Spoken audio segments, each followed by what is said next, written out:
Okay, it's 5 o'clock, so we will go ahead and call to order the work session for the City of East Grand Forks for Tuesday, March 10th, 2026. Would the City Clerk please call roll? Here. Here.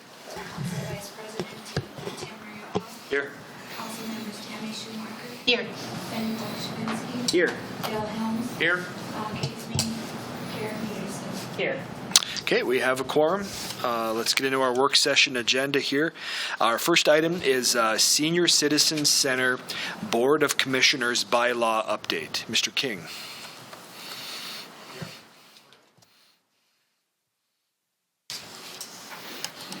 Thank you, Council President, City Council, and Mayor. Bringing forward today for the Senior Center Board of Commissioners for a bylaw change. At the most recent annual meeting, the Senior Citizen Center Board of Commissioners, we went through and reviewed the bylaws, excuse me, and made a couple adjustments to the bylaws, and for those to take place, we have to bring them through the City Council for approval. The proposed changes really is just basically what's needed to make a quorum for a special meeting and a regular meeting, along with setting the term limits. Just in visiting with Ron Nelson, the city attorney, I think what I presented here today, there will be a couple changes that I'll bring forward at the next council meeting. Still wanting to approve those numbers, but going to tweak them just a little bit before we finalize them with all of you. So we'll the numbers that you see presented today will be slightly different. A couple changes on how many members are needed for that quorum, especially on the special meeting side for the membership to call a special meeting. But I'll have more details for you and more brought forward to you at the council meeting next week. Okay, thank you, Jeremy. Any questions for Mr. King? Okay, I see none. All right, thank you. We'll move on to item 2, file plans and specifications, 2026 City Project Number 1, Point Bridge Rehabilitation. Mr. Emery. Thank you, Mr. President. Good evening, Council, Mayor.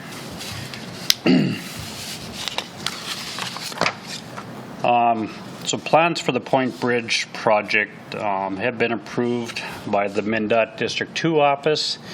And when I had kind of put this RCA together, I had noted that the plans had been submitted to central office and we were waiting their approval. We did receive comments back from them. We got those picked up last Friday. So plans have been signed, fully executed. The only thing we're waiting on, I guess at this time, is there's a kind of a transfer agreement between the North Dakota DOT and MnDOT that needs to get executed. And then there was some kind of certification type letters that the state of North Dakota needed, kind of basically saying that no right-of-way was needed for the project. Any affected utility companies had been notified, blah, blah. There's just, a bunch of standard kind of template letters. So we did get those today. I did get those to Reid because he had to basically sign off on them. So he did get that done, sent them back to me right before the meeting. So I will get those to the DOT, North Dakota DOT, tomorrow morning right away. So again, I think after that, the only thing, like I said, we're waiting on is just that transfer agreement between the two states for kind of transfer the funds. So, because all the funding is basically going to be from North Dakota DOT is going to be given to MnDOT, and then they'll kind of disperse those funds as project dollars are spent. So we're further along than, like I said, when I put the RCA together, but I just wanted to make sure that, I didn't get kind of caught in a gap here between work session, council, and when we kind of finally get the final authorization to proceed with advertising. So wanted to get that on the agenda, kind of get your authorization to move ahead with advertising once we have the authorization from MnDOT. Which I'm hoping maybe we'll even have that by next week when council comes. And if I do, then I would be able to set an actual bid date, but until I specifically know when that authorization will come, I really can't set a bid date at this time. But so that's kind of, I guess, where we're at. I did give kind of a breakdown for you, again, just kind of the project funding. Again, current estimates, we're at about that 2.3 million, so we're pretty much where we kind of anticipated we would be with the funding breakdown. So again, unless you have any questions, that's what we'll be looking for you guys at the next meeting, would be just getting the authorization to proceed with advertising, and then setting a bid date, once we know when we have authorization to start advertising. I guess best case, I'm hoping we could start advertising next Wednesday would be best case. So, Okay. Any questions? Any questions for Mr. Emery? I think we chatted about this at a previous meeting, but folks in town should be prepared for the Point Bridge to be closed for most of the summer. Yeah, I think they're estimating a good 3 months of construction. So yeah, I think that bridge is going to be closed pretty much all summer. Okay. Yep. All right. Thank you. Thank you.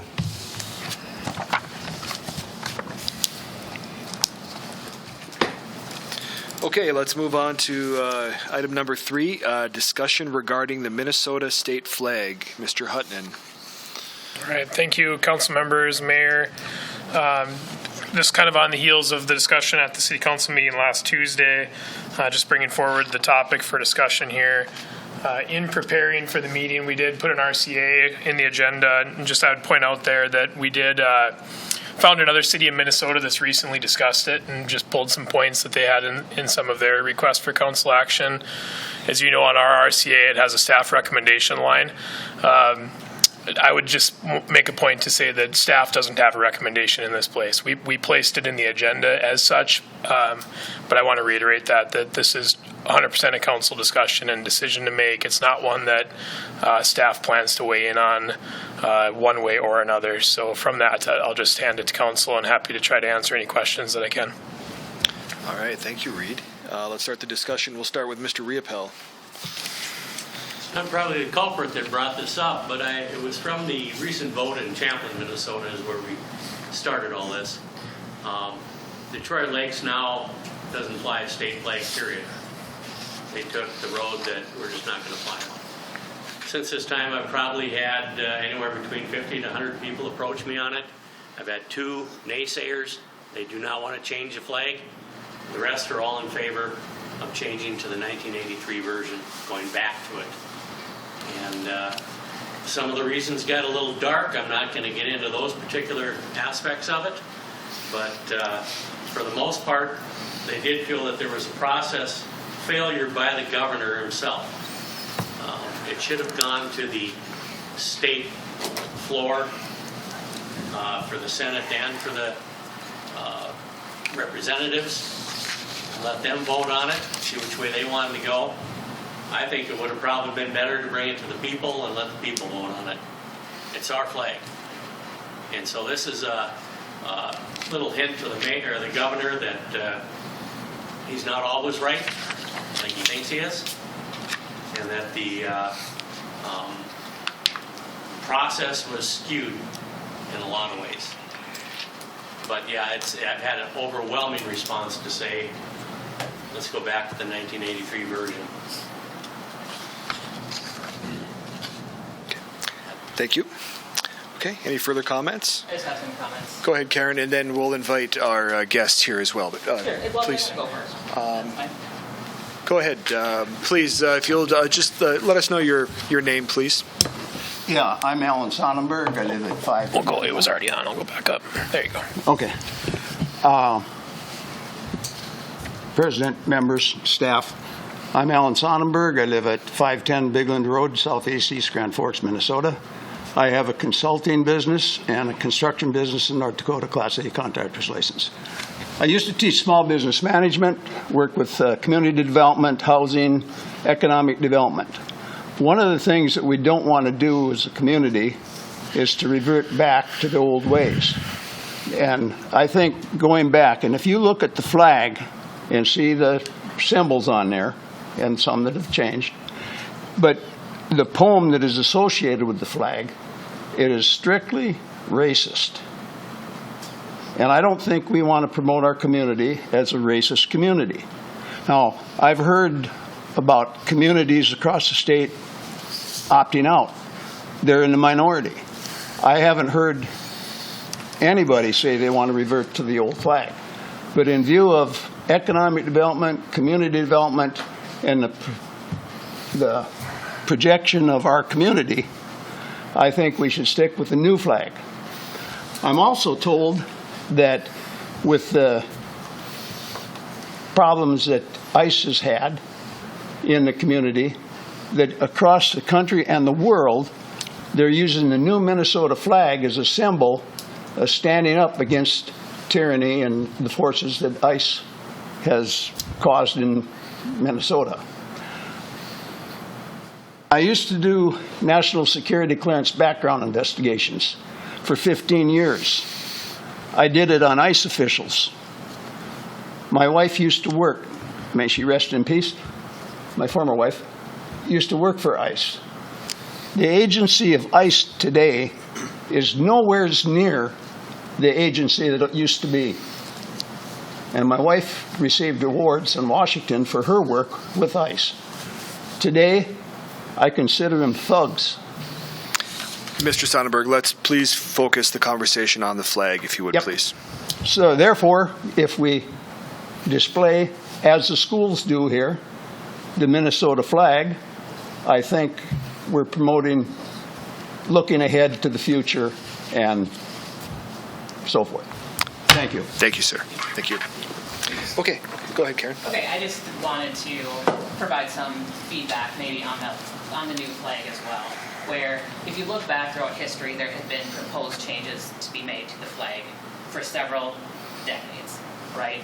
As far as flag standards, the flag standards really want you to focus on simplicity, where they want 2 or 3 colors maximum on a flag, so that when you look at a flag, you can instantly recognize what it is.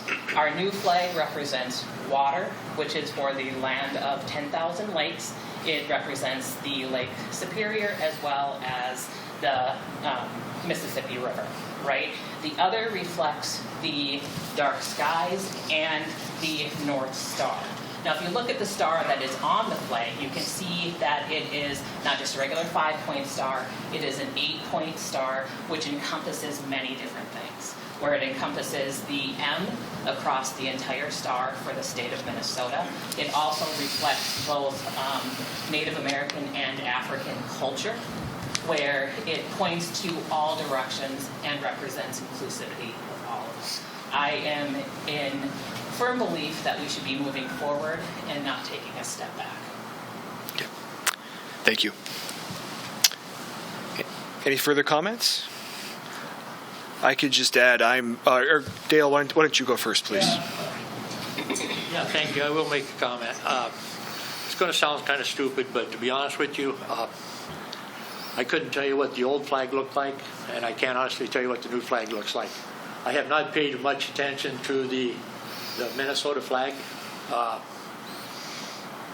had no reason, I guess, to sit there and look at it, but I would have to say that if we start messing with Old Glory, then that's going to be a whole new story. You know what I mean? So I don't have any real points or real reasons to go to back to the old or stay with the new or whatever. So I'm kind of in between. I'm kind of neutral on it, on what happens. I guess if it was decided that they wanted to go back to the old one, maybe we better off just flying both of them rather than just one of them. You know, if that's what it's got to be. But I understand there's some cities that have went back to the old one already, right, in Minnesota.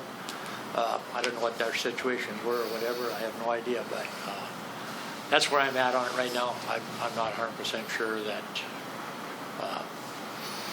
no matter what you do, it's not going to be right. it's like everything else in this world, when you make a decision, it's not going to be the right one, so. But I'm kind of, right now, I'm kind of neutral on it. I've had several phone calls about it too, both ways, against and for, but to me, like I said, I never paid much attention to the Minnesota flag, so I don't know what else I could tell you about it, so. All right. Thank you, Dale. Yeah, I'll just add my voice. I'm strongly opposed to flying any other flag than the current official state flag of Minnesota. I don't have any opinions on the design of the flag. It's not the East Grand Forks city flag. It's the state flag of Minnesota. It was selected by our governor. Our citizens here are free to fly whatever flag they would like in their front yard. That's your right here as an American citizen. But here at City Hall, we are responsible to follow state regulations. I recognize that we do actually have the ability to fly whatever flag that we would like here at City Hall and other city properties. That doesn't mean that we should fly any other flag than the official state flag of Minnesota. That's our responsibility, and that's what we need to do here going forward. I do regret that we haven't made the changes to a number of our older flags to date. There's the flag upstairs is the old flag. We have a number of them out here. I assume that we would have changed them over time. Bringing this motion forward is a good discussion, but I hope that it expedites our process of updating the flags, only displaying the correct flag from the state of Minnesota, and moving forward. So that's my thoughts. Any other comments here? Let's go to the mayor, and then we'll go back to you, Dale. I guess I've had a few people reach out to me to discuss this and go through it. The ones that have called me and sent me emails have all been against going back. I've had one phone call that was in favor of it, just for reasoning of the design. It had nothing to do with anything other than the design of it. It had nothing to do with anybody, any part of the community or the state. It was all geared toward the design, and that's where I think that's where we need to focus, is just the design. It has nothing to do with anybody else. But I guess if we move it forward to next week, I guess people can vote how they want to vote, and just vote how your constituents want you to vote. So, all right, thank you. Mr. Helms? Yeah, thank you. I do just want to say that I think the council has bigger, more important things to be dealing with right now than trying to figure out what we want to do with the flag. That's just my opinion. So I think we should just move on. Thank you. Yeah, Ms. Schumacher. I really didn't know much about the flag until last week, and then I did some research, and I learned that, Karen, you're exactly right. You know, and so I look at it kind of like you do it, Brian. It doesn't matter what I personally think. It's my responsibility to do what the state has decided. So I would be in favor of keeping the current one, the new one as well. Like I said, and for the reasons Karen listed. I mean, it is simple. It does list all of those reasons. So it doesn't mean that I'm a fan of it, but I thought the old flag told more of a story, but I get it's maybe not accurate to our times. So I agree. We've got bigger things to deal with. Okay, thank you. It's all way in here. Go ahead, Ben. It's everyone else. I don't think we should be going back to the old flag. I'm also kind of in agreement with Mr. Riopel here that the citizens of Minnesota did not get to choose on the flag. It was more or less forced upon us by the leadership of the state. So with that said, I would be more in favor of not flying either flag than, reverting back to the old one.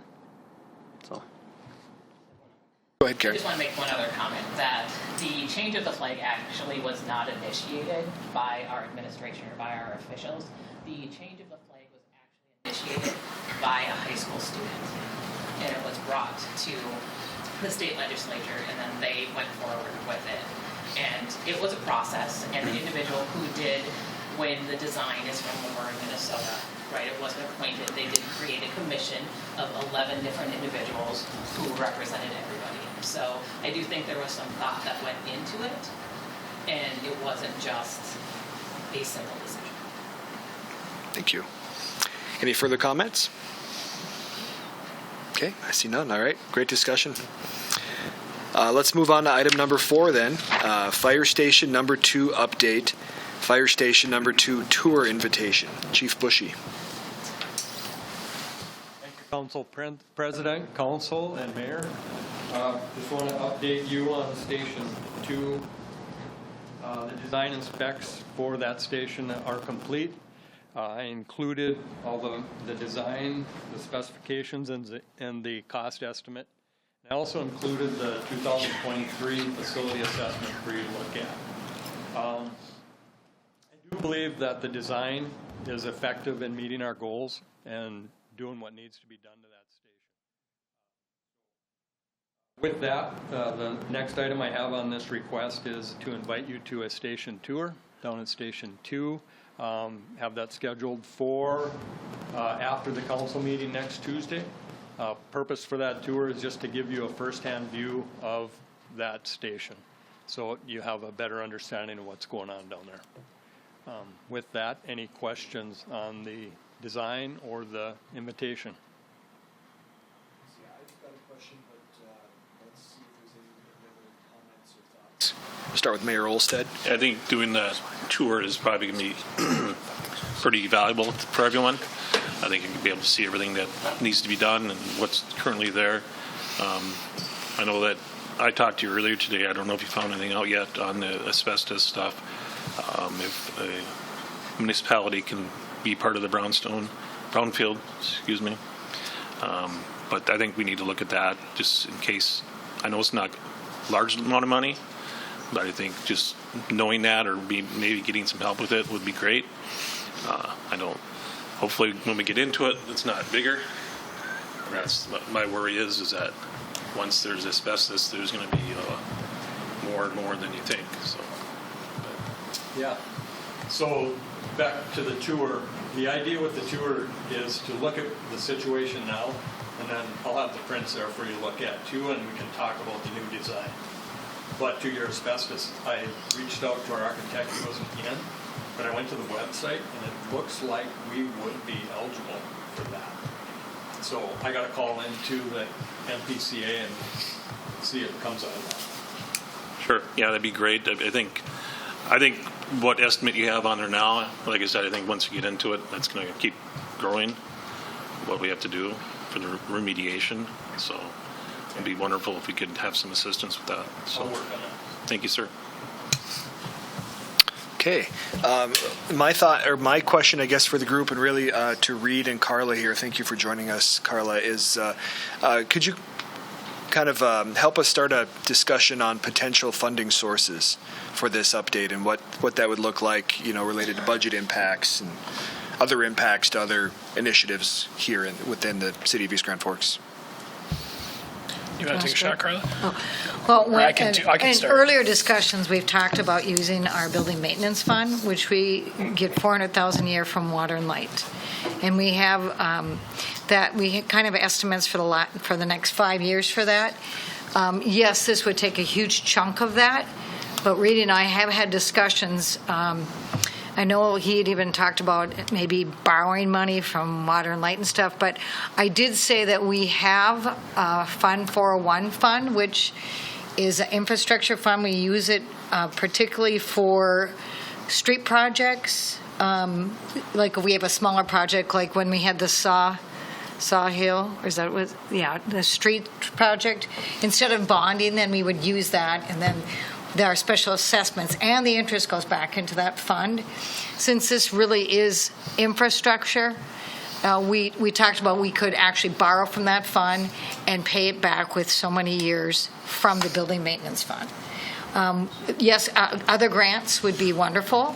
We can look at some of them. I know even Maggie probably could even help us with some of that, but that'd be something Jeff, myself, and Maggie could probably look at. And then that would help with the cost. But that's what Reid and I have discussed. Great. Mayor Olstead. Question on the 401 fund. Do we have documentation when it was created and what the true use is supposed to be? Yes and no. It's stated in if you look in our annual financial statement, is probably the best, I guess, what it says it is. But when we have looked at it is infrastructure. It's not money we have to pay back to the state. They said we can continually to use it. I know Reid that Ron has even talked about it, how it's completed with the state, so it's actually our money because it's money we collected back from those special assessments when they did those projects after the flood. So that's when this got created by the city council, and was there a resolution that was done that we can look at so we can go through it and say, okay, yes, now I understand what this really was used for and why it was created. Tying the council's hands from 30 years ago to now, that's, I guess, my question about using that fund. What's it really for? What can it be used for? And then my other question you answered already, it's already been met requirements that we can use it for anything we want. Well, and it's like our bond funds where it should be for infrastructure and improvements. And so we've kept it on that. So other years, the council and the city administrator have chosen to move some of that money into our general fund for street maintenance, which we haven't done for a while. But that is an infrastructure item. But we have not done that. We've decided to keep the fund growing. We know we have other projects coming. We know we have city projects. When we do our street projects, we have our city costs, which will probably be over $2 million in the next 4 or 5 years. So we haven't touched that fund except when we've had special assessment projects. So we are collecting those special assessments. Okay. So my point again is, so if it was set up to be used a certain way, if we're going to change and maybe look at how we're doing it now, would that not require a resolution and brought forth to the council, since it was a prior council, decision, and it should be decided by the council what it should be used for then going forward? I guess if there's any change to it, that should be something that should be done. Yeah. And Mayor Olstead, council members, I think to that point, I do have a file that has kind of the history of the resolutions creating the fund. It hasn't always been known as the 401 fund. It's been basically a street infrastructure fund since its infancy. It's more than street and utility infrastructure. It made a point of calling out non-electric infrastructure when it was created.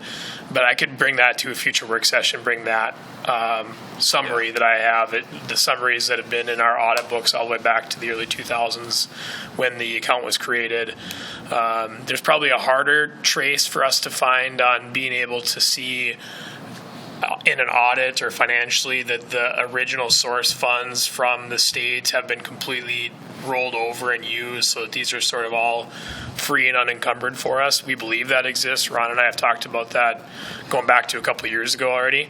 But I think that's probably a deeper audit we would need to do to be able to see that point. But yes, there are resolutions that exist that kind of specify what it was initially intended for and how it's been used. I can bring that forward. I just think getting it up to now clean and clear what it's there for, I guess you can go by a recommendation from the staff of what we should do with it and have the council vote on it. I just want it I guess how do I word it, make it more understandable by everyone. If you're looking at it, you're like, okay, why do we still have this?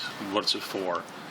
And what can we use it for? Right. And I think that's a great idea, because then we can actually put that into our annual financial statement too, so that it's clear for everybody also. And when we did discuss it, we never talked about just taking the money. We talked about borrowing the money from that fund. Oh, I understand that. Yeah. I understand. Yeah. No, just so it's clear that we weren't going to use money. We were just talking about using it as a tool to fund that project. Then, if I maybe can add to the initial question on source funds to fund the fire station project, to bring it back to that. Carla hit it well on the building maintenance fund as kind of the source of it all. I have asked over the last couple of weeks, knowing that this discussion point was coming back, asked all the other department heads to take a deeper look at the kind of their 5-year capital improvement plan. Some still have some outstanding work to do on that, waiting for estimates to come back. So I don't have, unfortunately, Carla and I don't have ready tonight to bring to you kind of if we were going to use the 401 fund and still make sure we have enough funding available to make sure all the other projects that need to happen in the city over the next, let's call it 5 to 9 years, are there. How much of it we could kind of like earmark each year for this fire station. So that's something I would expect over the next few weeks we'll finalize. As recent as yesterday, we had the discussion again, and a few departments are still waiting for some estimates back from contractors. But that's kind of our initial thought, is the source of the funds would be building maintenance funds that we receive from Water and Light annually. And then how quickly can we recoup whatever other fund we need to borrow from to have the initial investment to the project, and then use the building maintenance, a few $100,000 a year to pay that source fund back. Yeah, thank you, Reid. It's a project where the purpose for it, I think, is clear, and the need has been well stated by Chief Boushee and city staff. It's just how do we pay for it, and what is its prioritization among the other needs that we have here within the city, while also making sure that we're limiting the growth of property taxes. So not an easy equation, but I think, and I didn't mean to derail your agenda there, Chief Boushee, but those are the two important things I want this body to continue to discuss, is the funding source and the prioritization of it. Absolutely. Funding has been the issue on this project from day one. But I would like to remind everybody that this project does fit in within the strategic planning that the